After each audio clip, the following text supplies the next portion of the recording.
ৰেচিপিটো বনাবৰ বাবে মই চুজি এবাতি ল'লোঁ আৰু বইল আলু ল'লোঁ।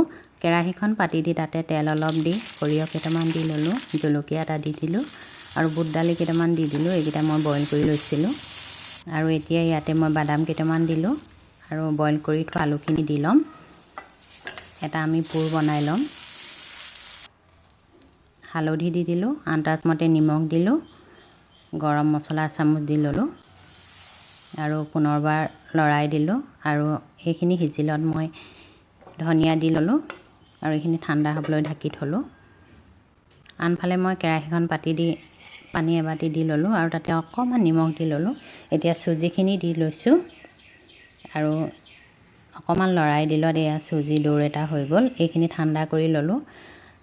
তাতে মই ৰিফাইন তেল এচামুচ দি ল'লোঁ আৰু এইখিনি অলপ মঠি ল'ম কোমল হ'বলৈ। কোমলকৈ মঠি ল'লোঁ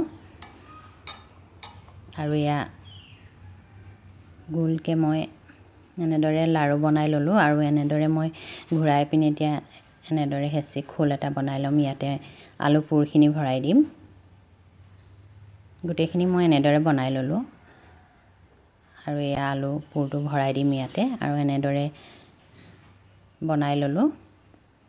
গোটেইখিনি বনাই হৈ গ'ল। এতিয়া মই পানী উতলাই ল'লোঁ আৰু তাতে মই এয়া চালনীখনত দি ল'লোঁ। দি পিনি এয়া 15 মিনিট সিজিবলৈ দিলোঁ আৰু এইখিনিও হৈ গৈছে।